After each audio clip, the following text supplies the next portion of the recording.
您现在正在收听的是美国俄亥俄州 Toledo 教会聚会后的分享与见证。今天要和您分享的题目叫进到你们那里。保罗在帖撒罗尼迦前书第2章的开头说，弟兄们，你们自己原晓得，我们进到你们那里并不是突然的。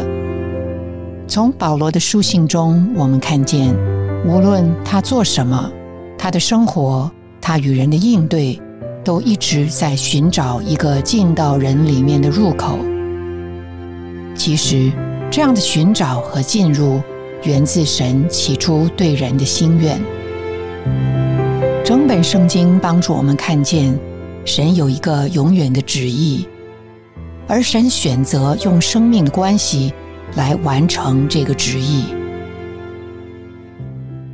神首先照着自己的形象和样式造了人，又让人拣选他，好进到人的里面。这个神与人生命的关系，是神完成他旨意的路，也是一切人与人关系的原型。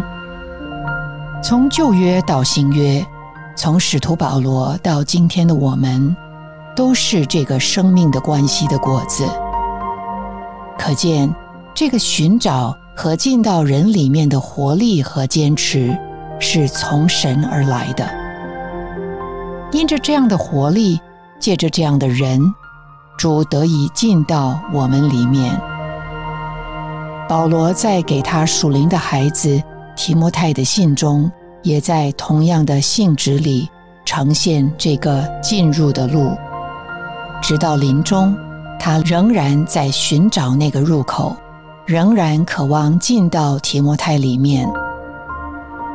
他纪念提摩太的眼泪，提醒他里面无伪的信心，特意提到提摩太的祖母和母亲，也深信同样的信心也在提摩太里面。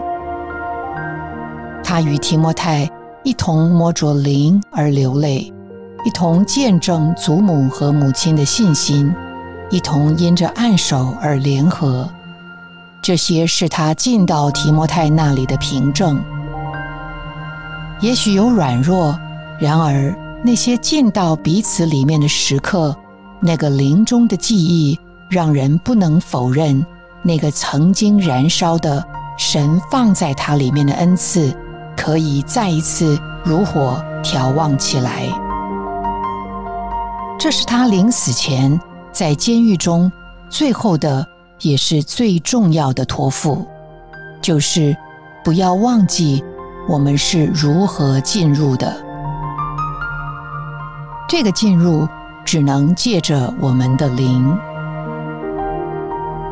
灵与灵的交契实化了生命的关系，而生命的关系也加强了灵与灵的交通。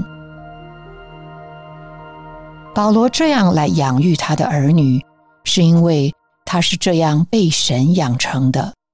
他这样对待帖撒罗尼迦的圣徒，也这样服侍他属灵的真孩子提摩太。在后面的章节中，保罗期望提摩太成为基督耶稣的精兵、竞赛的人和劳力的农夫。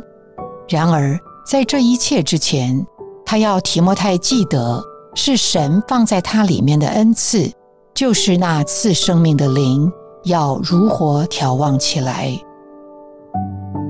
我们的灵，也只有我们的灵，是那个奥秘的入口，让我们成为精兵，赢得奖赏，分享果实。